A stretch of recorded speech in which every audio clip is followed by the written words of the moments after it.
ารท่านพระครูวิสุวัตรวรกิจโจ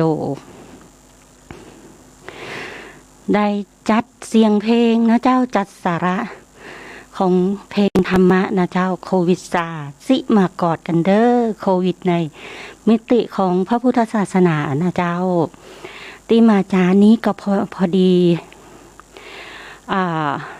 ห้องข้างเคียงนะเจ้าเปิ้นจอดรถขวางทางออกก็เลยทำให้จ้าไป10 นาทีนะเจ้ากะว่า15 นาทีก่อนออกนิตันแล้วนะเจ้าเปิ้นมาซื้อของใส่บาตรกันนะเจ้าก็เลยต้องยืนรอให้เปิ้นอนุโมทนาบุญไปกับเปิ้นตัวนะเจ้าแต่ว่าก่อนจะทำอะไรอย่างคิดถึงกระบวนการทำงานของแต่ละคนก่อนนะเจ้าไม่ใช่ว่าจะเอาสะดวกตัวเองก่อนสะดวกตัวเองเพื่อขวางกิจการงานของผู้อื่นนั่นก็คือคุณไปขวางการทำงานของผู้อื่นในประโยชน์การงานของผู้อื่นนี้วันหน้าระวังไว้นะเจ้าประโยชน์การงานของตัวเองก็จะถูกขวางเหมือนที่คุณทำกับผู้อื่นระมัดระวังตัวนะเจ้ามาอันก็ไปทั้งข้างมันอย่าให้มันออกไปจากการได้นะเจ้าในลักษณะนั้นหรือไปขวางกิจการงานผู้อื่นเพื่อผู้อื่นจะได้ไปทำโครงการมาได้ตรงนี้คิดดูให้ดีๆนะเจ้าโครงการที่ทำบางอย่างเพื่อประโยชน์สาธารณะประโยชน์ทุกคนนะเจ้าไม่ใช่เพื่อประโยชน์ส่วนตัวบอกว่าจะเรื่องแผนยุทธศาสตร์นะเจ้าหรือบอกว่าจะเรื่องโครงการต่างๆถ้าเฮาบ่รู้ในหลักการทำงานแต่ละอย่างแล้วเวลาทำงานไปก็จะขาดความรอบคอบเมื่อขาดความรอบคอบแล้วก็จะมาบอกว่าข้าเจ้าบ่รู้เข้าใจอย่างเงี้ยตรงนี้พอบอกก่อนล่ะบอกแล้วไม่ฟังนะเจ้ายังบ่พอทำกิริยาใส่ตรงนี้มันก็เดือดร้อนกันไปนะเจ้าบางคนก็เปิ้นอุตส่าห์ถอยรถออกยื่นความจริงใจก็คือมาโบกรถแต่ในการยื่นความจริงใจนั้นคุณขาดความรอบคอบนะเจ้ายินดีในการโบกรถถอยไปถอยมานี่เจ้าของรถเปิ้นก็ดีใจเนาะมีคนให้ความสะดวกแต่ว่าในการช่วยเหลือผู้อื่นต้องรอบคอบดูแลตัวเองนะเจ้าไปยืนท้ายรถในขณะผู้อื่นกำลังถอยหลังอันตรายจะเกิดกับท่านนะเจ้าตรงนี้ทนายปอเคยเห็นมาแล้วนะเจ้าร้ายท่านนะเจ้าไปยืนท้ายรถเพื่อโบกด้วยความหวังดีเผอิญคนขับรถก็รอบคอบดีอยู่แล้วแต่ว่ามีบางสิ่งบางอย่างเกิดขึ้นรถบัสสามารถควบคุมได้นะเจ้าเมื่อรถบัสสามารถควบคุมได้มันก็เลยพุ่งไปหาคนที่โบกรถที่อยู่ท้ายคนโบกรถที่อยู่ท้ายถึงแก่ความตายแล้วไอ้อย่างเกิดขึ้น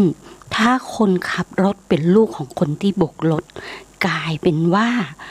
ทำให้แม่ตัวเองตายโดยโมโหไม่ได้คิดว่าจะให้แม่ตัวเองตายเหตุมันเกิดขึ้นมาแล้วนะเจ้ามันเป็นอุบัติเหตุที่ทุกคนไม่อยากให้เกิดขึ้นตรงนี้ทนายปอถึงพยายามเคลียร์คนมากเลยบอกให้มายืนท้ายรถทนายปอเวลาถอยออก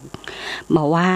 ผู้สูงอายุในบ้านของทนายปอเองหรือบอกว่าคนรู้จักหรือว่าเพื่อนนะเจ้าทนายปอไม่ยอมให้ยืนท้ายรถเวลาทนายปอถอยบางคนก็โคตรนะเจ้าโกรธมากเลยหน้างอคอหักดังหักปิดบ้านไปเลยนะเจ้าอุตส่าห์ยืนโบกรถให้มันยังมาโคตรกูแฮมเนี่ยตรงนี้ถ้าคุณมองเนื้อไก่นะเจ้าความรอบคอบในทุกสิ่งไม่ใช่เรื่องมากนะเจ้าเป็นความรอบคอบที่เป็นสร้างวินัยในชีวิตทุกคนนะเจ้าบอกว่าจะระเบียบกฎเกณฑ์ของสังคมระเบียบกฎเกณฑ์ของสังคมก็มาจากศีลนะเจ้าระเบียบกฎเกณฑ์ของสถานที่ต่างๆก็มาจากชีวิตของทุกคนเนี่ยเป็นสร้างขึ้นมาเพื่อที่ให้หมู่เฮาทุกคน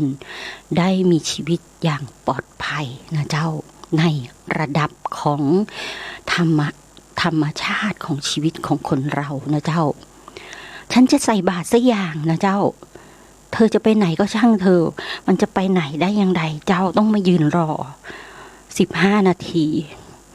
พระอาจารย์ไปกับปั่นปอนนะฮักมากเลยนะเจ้าท่านรองเจ้าอาวาสโอ้ยปั่นปอนนี่อิ่มอกอิ่มใจคุณยายเขียวข้างบ้านนะเจ้าเพิ่นก็บอกโอ้ยปึงใจพระอาจารย์เปิ้นปั่นปอนพี่น้องกี่คนนึกหยาดน้ำหมายตาลไปถึงได้หมดเลยน้ำคุกกะละมังนึ่งน้ำหยาดนี่ป้อเหลือเฟือเลยนะเจ้าแต่พระอาจารย์บางรูปเพิ่นก็บอกว่าอายุวันโนสุขังพลังนะเจ้าแต่ว่าอันนี้ส่งแรงนะเจ้าอายุวันโนสุขังพลังนี่นะสุขภาพแข็งแรงอายุยืนยาว100 ซาวกันกุ๊กปีเลยนะเจ้าถ้าพระอาจารย์รูปนี้เปิ้นปั่นปอนนะเจ้าเปิ้นไม่ได้ปั่นปอนในเรื่องทรัพย์สินเงินทองแต่เปิ้นปั่นปอนในเรื่องอายุยืนยาวนะเจ้าอายุวันนะสุขภาละนะเจ้าพลังของบุญแต่ละท่านมันเหมือนกันทนายปอทำไมไม่ใส่หน้ากากเพลินในห้องสถานีวิทยุนี่นะเจ้าตอนเข้ามาทนายปอก็ใส่แล้วนะเจ้าพอเข้าห้องสถานีวิทยุในห้องนี้มันมีใครเลยเจ้าแหมห้องนึงก็เป็นห้องผู้ควบคุมก็ไปอยู่ห้องตังลุ่มนะเจ้าก็เลยบ่มีใครทนายปอขออนุญาตนะเจ้าเวลาอู้แล้วมันมาถนัดไอละอองของน้ำลายหรือว่าละอองของลมหายใจที่อยู่จมูกเนี่ยมันขึ้นแว่นตานะเจ้าทำให้ทนายปอบหันนะเจ้าแล้วคำว่ามาหันคืออย่างไม่หันก็คือไม่เห็นนะเจ้าแต่ถ้าคนไทยไม่หันก็คือขอไม่หันอีกนะเจ้าถ้าคนเมืองก็ไม่หันก็ไม่เห็นก็ปิดตานะเจ้าปิดตาปิดหูปิดจมูกปิดทุกอย่างเพื่อไม่ให้กระทบกับสิ่งที่เกิดขึ้นนะเจ้าแต่บางครั้งการทำงานนะเจ้าจะปิดตาปิดจมูกปิดหูมันบ่ได้นะเจ้าต้องดูว่าถ้าฝ่าฝืนระเบียบนั้นทำไอ้อย่างที่รอบคอบนะเจ้าถ้าฝ่าฝืนระเบียบให้นั่งกินเปิ้นมือนั่งกินฝ่าฝืนระเบียบนั่งกินแล้วนะเจ้าแล้วภาวะของผู้นำเปิ้นจะดูว่าในสถานการณ์คุณจัดโต๊ะอย่างไรจัดโต๊ะห่างกัน1 เมตรต่างคนต่างกินนะเจ้าขั้นห้องอยู่กันคนละห้องนี่ก็โอเคนะเจ้ามันก็ไม่ได้แพร่เชื้อนะเจ้าแต่ว่าระเบียบเปิ้นมามันก็ต้องเป็นไปตามระเบียบก็ว่ากันไปนะเจ้าแต่ผู้บริหารที่ดีเปิ้นจะดูว่าหลักการในการนำระเบียบนั้นมาใช้แล้วผู้ใช้กับผู้ถูกบังคับใช้นั้นน่ะอยู่ในระเบียบกันอย่างไรนะเจ้าคำสั่งของสบคนะเจ้าคำสั่งของสบคยังบ่ได้ถูกยกเลิกนะเจ้าในเรื่องการกินอาหารในร้านนี่ยังบ่ได้นะเจ้าก็ต่ออายุกันไปนะเจ้าก็เลยเศร้าจังเลยนะเจ้าโควิดนะเจ้าอิดใจแต่ว่าไม่อิดกายนะเจ้าพักร่างกายโดยสมถกรรมฐานหรือวิปัสสนากรรมฐานนำศีล 5เข้าสู่จิตใจนะเจ้าเพื่อที่เป็นเนวิเกเตอร์นะเจ้าเตือนจิตเตือนใจให้หมู่เฮาบะทำผิดศีล 5นะเจ้าจะได้บะสร้างความเดือดร้อน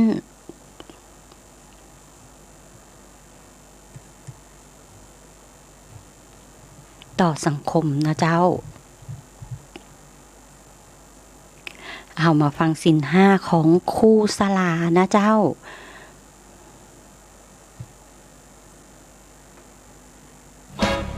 ปานาติปาตาเวรมณีอทินนาทานาเวรมณีกาเมมุสาสุราเม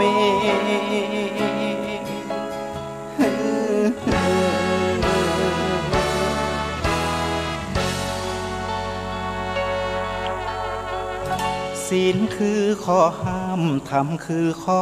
ให้พุทธองค์ตรัสไว้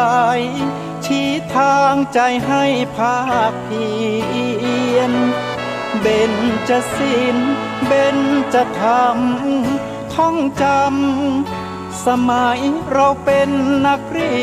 ยนธรรมะไม่เคยแปรเปลี่ยน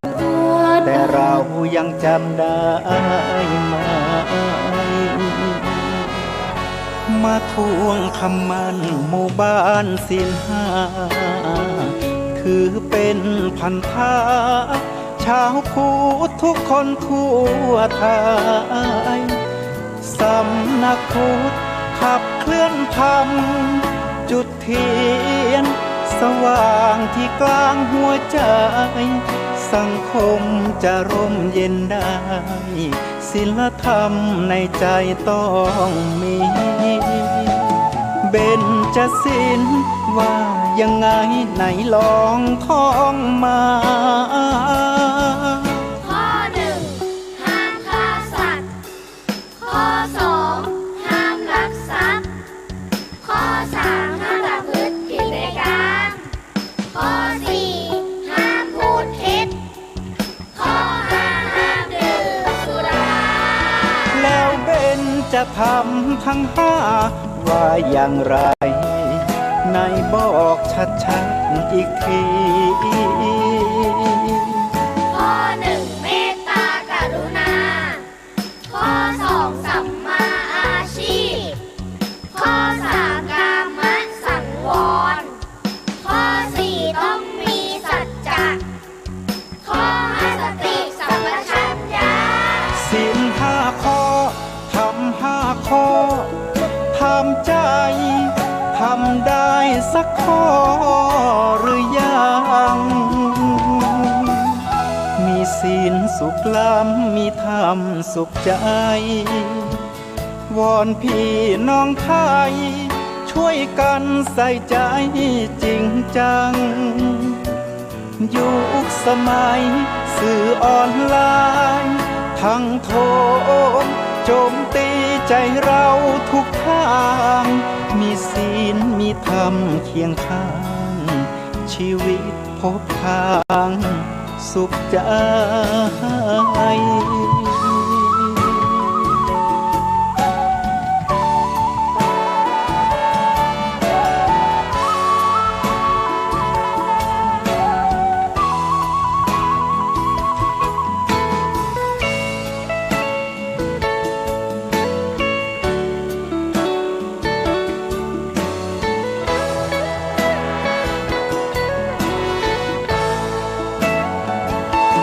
เบญจศีลว่ายังไงไหนลองท่องมาข้อหนึ่งห้ามฆ่าสัตว์ข้อสองห้ามลักทรัพย์ข้อสามห้ามประพฤติผิดในกามข้อสี่ห้ามพูดเท็จข้อห้าห้ามดื่มสุรา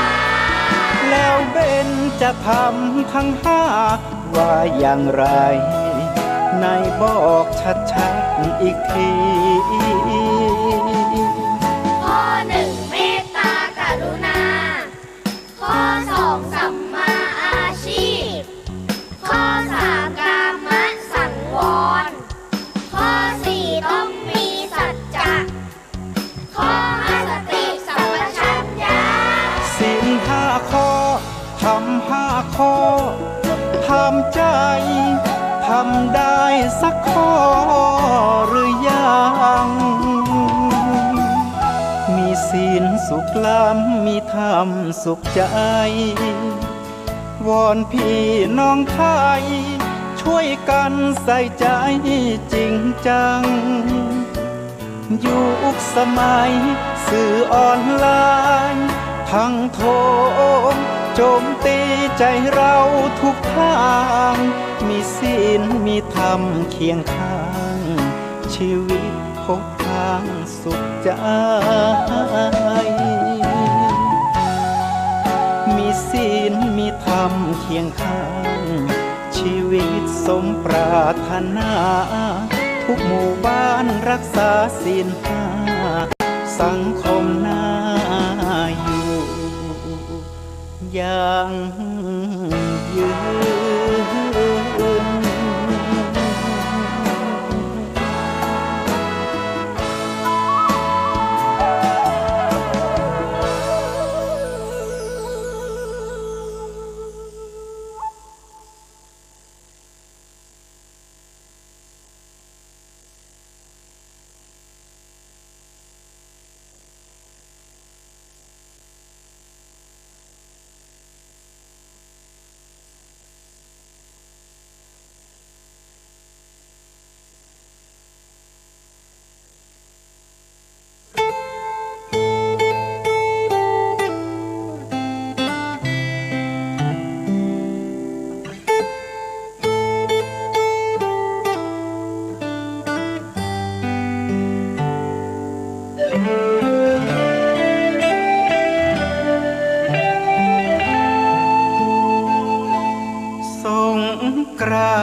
ไทยคงเหงา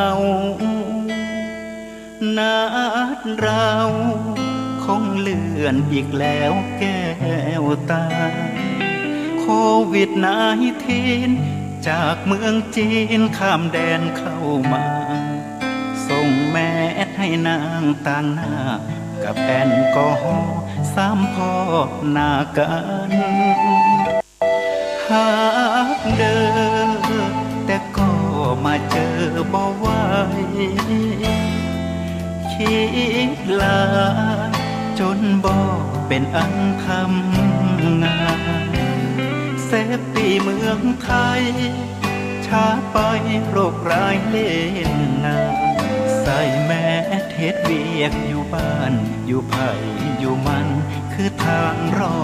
ดตายอย่าอยู่ใกล้ภัยอย่าให้ผู้ใดใกล้เธอ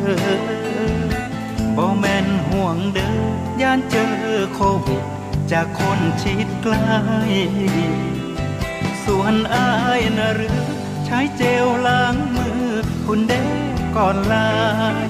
หักแห้งแพงปานหัวใจให้เจ้าปลอดภัยเด้อลาขอแรงคนไทยต้านภัยรุกรานหากันและมีสติมีหนทางฟ้าคอยเบิ่งหน้าจอเพราะอายออนไลน์ส่งหาอย่าเหงาเด้ออายสัญญาเมื่อโควิดซาสิมาก่อนนะ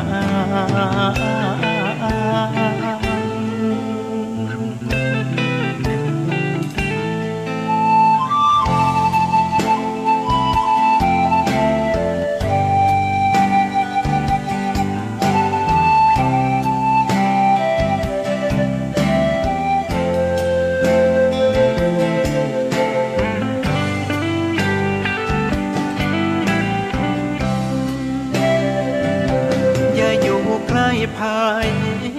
อย่าให้ผู้ใดใกล้เธอบ่แม่นห่วงเด้อย่านเจอโควิดจากคนชิดใกล้ส่วนอายนะหรือใช้เจลล้างมือคุณเด้ก่อนลาหักแห้งแพงปานหัวใจให้เจ้าปลอดภัยเด้อลาขอแรงคนไทยต้านภัยรุกรานหากันและมีสติมีหนทางฟ้าคอยเบิ่งหน้าจอเพราะอายออนไลน์ส่งหาอย่าเหงาเด้ออายสัญญาเมื่อโควิดซาสิมากอดนางแพงพิงรออายเด้อลาเมื่อโควิดซาสิมาคิดดอกหัวใจ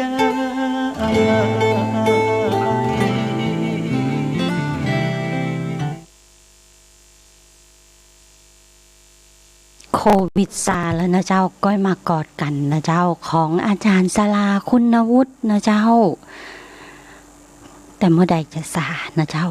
มันต้องยอมรับนะเจ้าหมู่เฮาต้องยอมรับและกาดอย่าตกเราจะผ่านมันไปด้วยกันนะเจ้าตอนนี้ประเทศไทยที่กรุงเทพนะเจ้าผล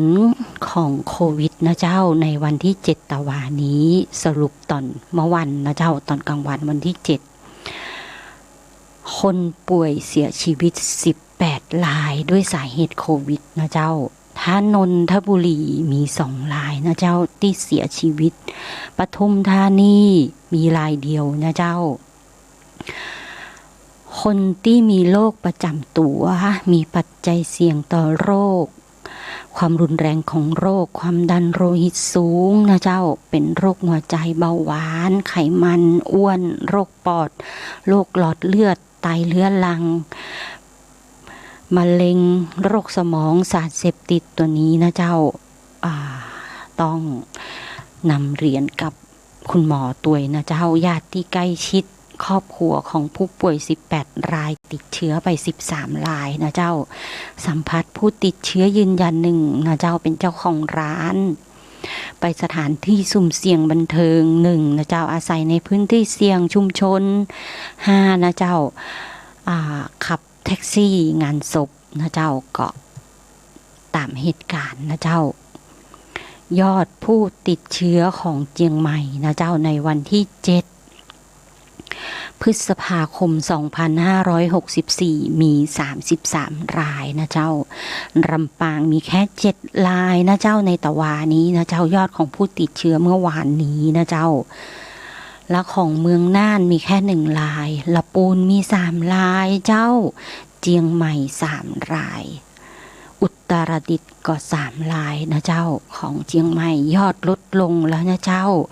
ลุดโผนะเจ้าลุดโผจาก10จังหวัดนะเจ้า10จังหวัดตอนนี้นะเจ้ามียอดสูงสุดนะเจ้าจะมีกรุงเทพนะเจ้ากรุงเทพกำแพงเพชรมามีแล้วนะเจ้าของภาคกลางนะเจ้ากรุงเทพ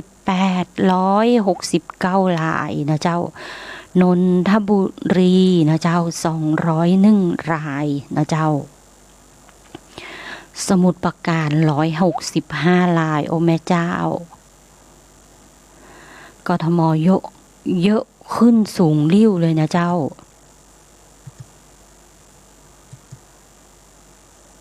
10จังหวัดนะเจ้า10จังหวัดอันดับ1ก็คือกรุงเทพนะเจ้า869รายผู้ติดเชื้อเมื่อวานนี้นะเจ้าของจังหวัดนนท์201รายสมุทรปราการ165รายชลบุรีนะเจ้า89รายสมุทรสาคร69รายสุราษฎร์60รายปทุมธานี39รายทนายปอนนึกว่าเชียงใหม่หลุดโผแล้ววันที่6น่าจะหลุดโผเชียงใหม่ยังอยู่ในอันดับ8นะเจ้าก็พยายามสู้กันต่อไปนะเจ้าทั้งอสม.ทั้งสาธารณสุขนะเจ้าและนักรบชุดขาวทุกท่านส่งกำลังใจถึงนะเจ้าพระนครศรีอยุธยามี32รายนครปฐม29ราย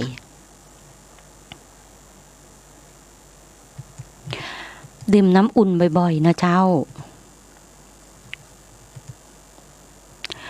สรุปการให้บริการวัคซีนนะเจ้า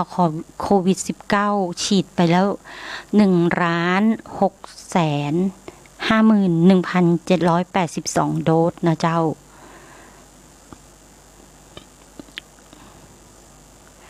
มีเปื้อนทนายปอเพิ่งก็บอกว่าให้ไปลงชื่อที่โรงพยาบาลนะเจ้าวัคซีนมาแล้วทนายปอกับแม่ก็บักกานะเจ้ากล้ากลัวกันนะเจ้าตรงนี้ก็ตามดูกันไปนะเจ้าเปอร์เซ็นต์ของคนฉีดแล้วเป็นอย่างใดพ่องนะเจ้าใครฉีดแล้วเอามาเล่ากันบนหน้าเพจได้ไหมเอ่ยแฟนคลับของทนายปอใครที่ฉีดแล้วส่งเสียงเข้ามาได้ก็เจ้าเผื่อว่าจะได้มาเล่ากันนะเจ้าว่าอาการที่ฉีดแล้วแต่แม่เพื่อนของทนายปอเป็นเล่าให้ฟังว่าบ่มีผลข้างเคียงใดๆทั้งสิ้นนะเจ้าเพิ่นก็อายุนักแล้ว80กว่าเหมือนกันนะเจ้า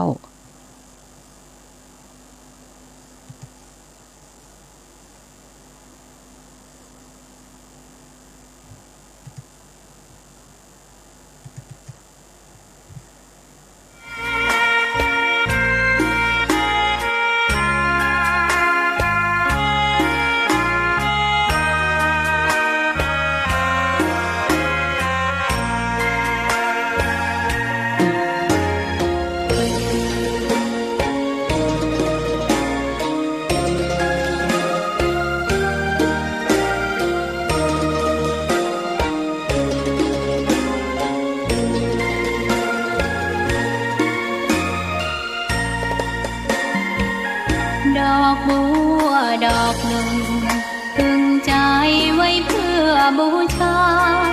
แด่องค์พระศาสดา เจ้า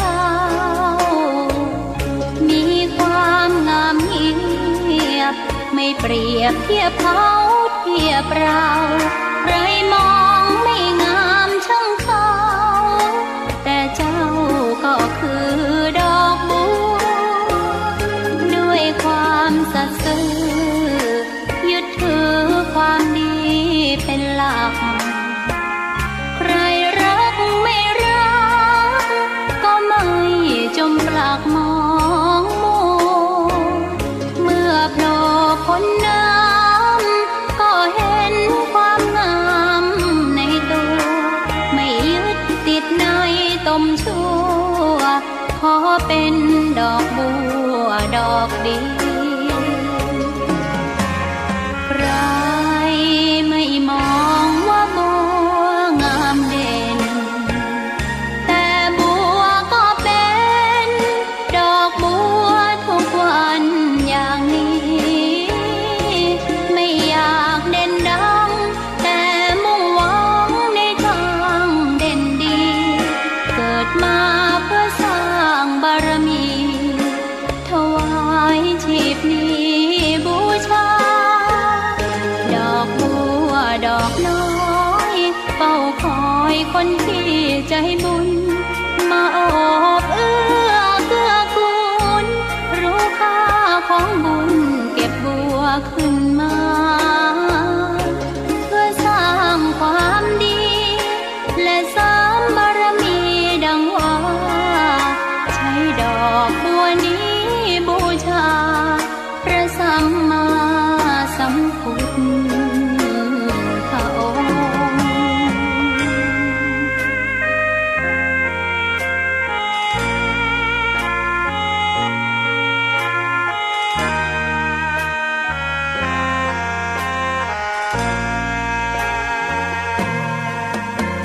ใคร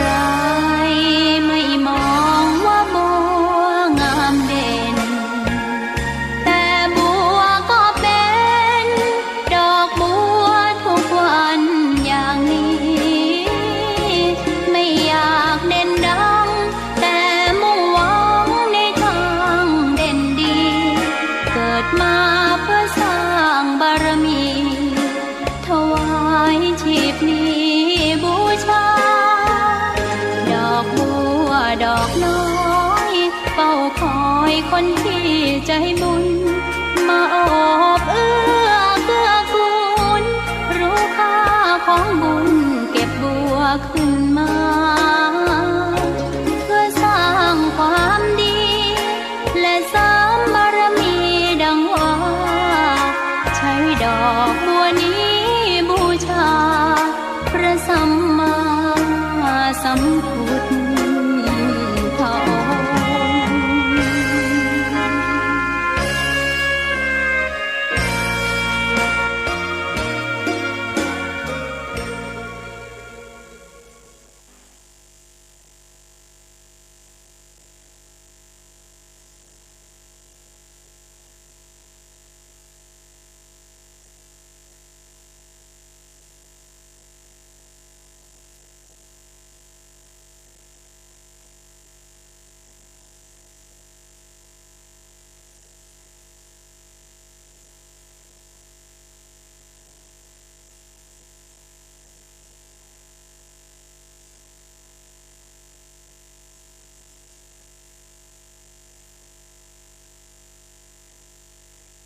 เสียงบ่ขึ้น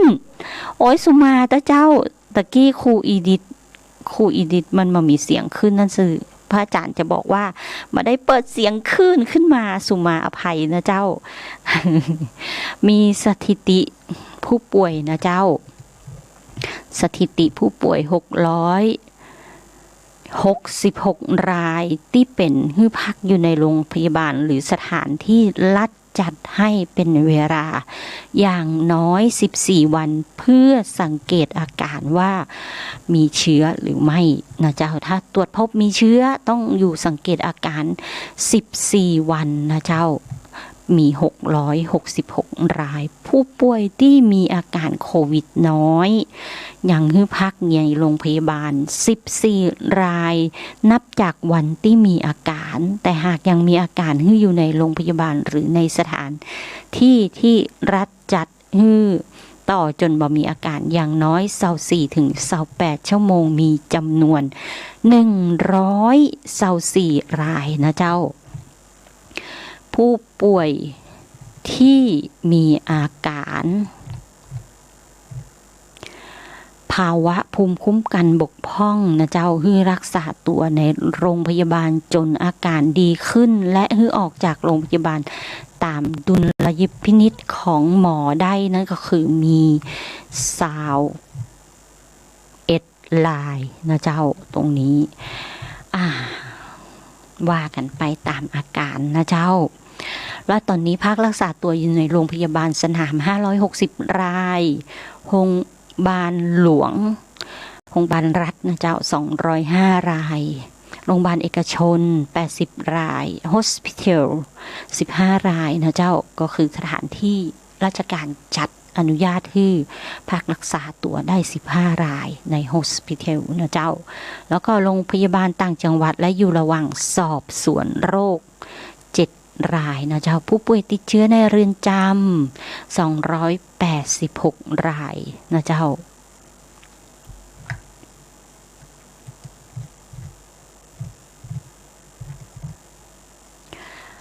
เกณฑ์การพิจารณาคนป่วยที่กลับบ้านได้ก็คือคนป่วยที่มีอาการดีขึ้นนะเจ้าภาพรังสีปอดบ่แย่ลงอุณหภูมิบ่เกิน 37.8นะเจ้าต่อเนื่อง24ถึง48ชั่วโมงบ่เกิน 37.8 องศานะเจ้าแล้วก็บ่เกิน20ครั้งอัตราการหายใจบ่เกิน20ครั้งต่อนาทีนะเจ้าค่าออกซิเจนในเลือดมากกว่า 96% นะเจ้าบ่จำเป็นต้องตรวจหาเชื้อแล้วนะเจ้าเพราะว่าหายแล้วแต่ว่าที่แน่ๆตอนนี้แม่คือนะเจ้าศูนย์เด็กเล็กแม่คือเปิ้นปิดไปแล้วนะเจ้าไม่ได้หมายถึงว่าปิดเฮียนนะเจ้าหมายถึงว่า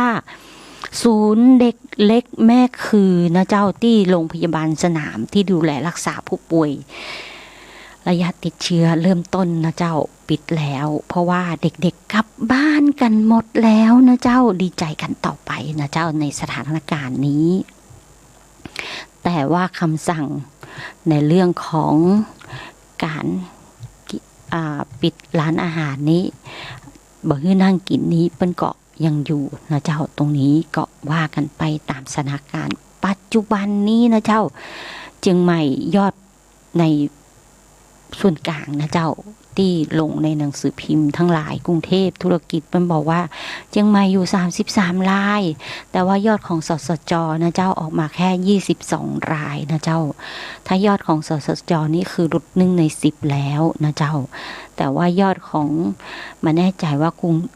หนังสือของกรุงเทพนะเจ้าเปิ้นลงว่าอยู่ในอันดับ8อยู่นะเจ้าคงเป็นยอดติดเชื้อที่ก่อนวันที่3ที่4นั่นเองนะเจ้าแต่ถ้าเป็นยอดของตะวันนี้หลุดจากโผแล้วนะเจ้าทนายปอก็ว่าทนายปอเช็คข้อมูลของจังหวัดเลยนะเจ้าว่าสสจมันบอกว่าแค่22รายถ้า22รายมันก็จะน้อยกว่าอยุธยาน้อยกว่านครปฐมระนองนะเจ้าว่าอยุธยา32รายนครปฐม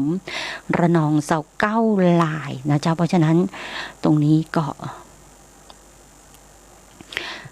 ตามดูกันต่อไปนะเจ้าข้อมูลใครถูกใครผิดก็ว่ากันไปนะเจ้าแต่ยังไม่รู้ว่าที่แน่ๆคำสั่งของเชียงใหม่ ศูนย์ข้อมูลข่าวสารของเชียงใหม่ในเรื่องคำสั่งนะเจ้าเปิ้นบอกว่าเชียงใหม่ยังบะยกเลิกนะเจ้าในเรื่องร้านอาหารนะเจ้าซื้อกลับบ้านไปกินบ้านนะเจ้าสุราห้ามดื่มโดยรอบบะในร้านหรือรอบร้านนะเจ้าก็โอเคเจ้าของร้านเปิ้นห้ามแล้วนะเจ้าแต่ว่าลูกค้าเปิ้นบอกฟังตรงนี้ก็โมโหจะแย่จะได้กับกระบวนการตรงนี้นะเจ้าก็ว่ากันไปนะเจ้าวันนี้สวดมนต์กันหรือยังนะเจ้าสวดมนต์หรือยังนะเจ้า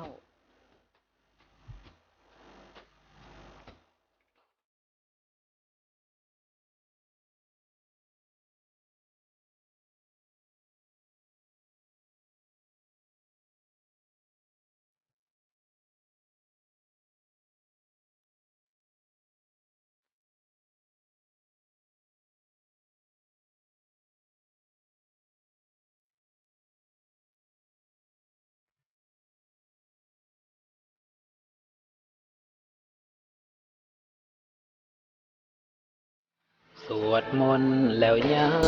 งกำลังเฮ็ดหยังน้อนั้นอยากไปสวรรค์หัวใจต้องไปฝึกฝนกินข้าวแล้วบ่กินแซ่บอยู่บ่ขอแซ่บด้วยคนอิ่มแล้วอย่าลืมสวดมนต์ให้ถือเป็นงานของใจหากเคยไป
สวดมนต์แล้วยั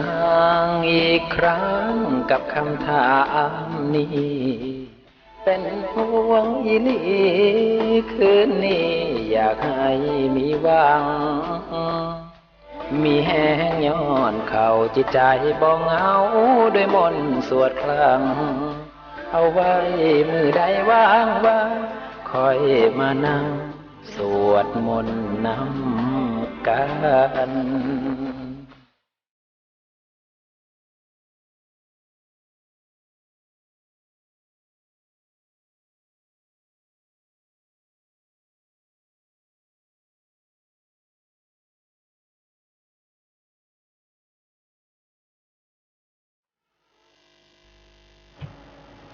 เจ้า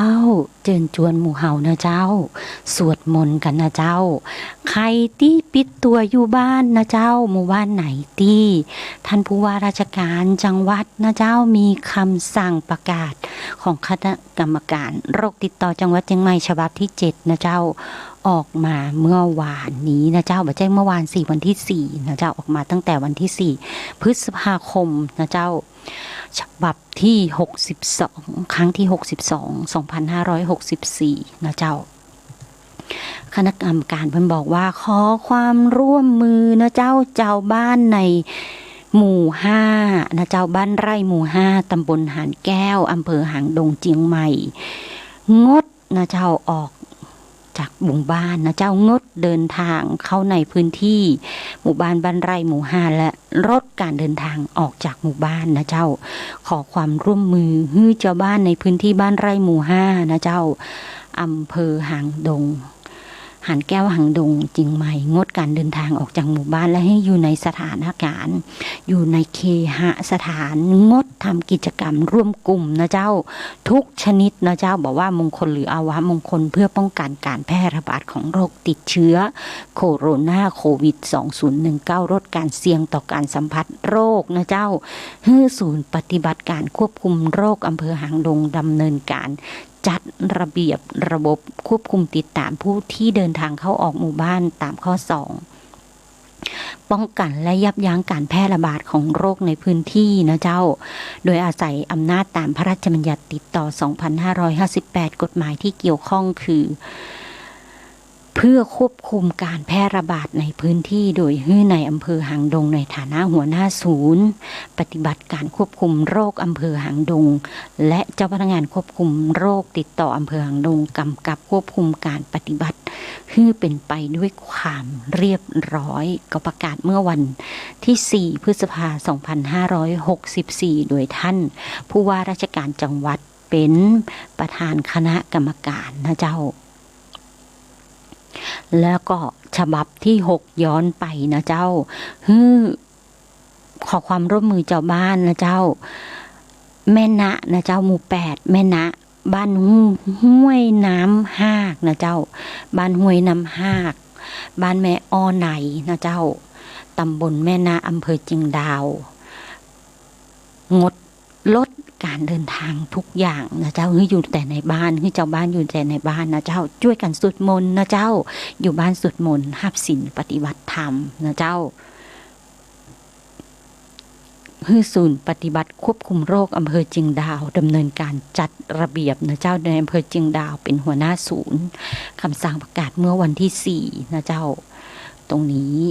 ทนายปอเอามาเล่าให้ฟังนะเจ้าเวลาเดินทางไปที่ไหนจะได้ระมัดระวังตัวนะเจ้าเหมือน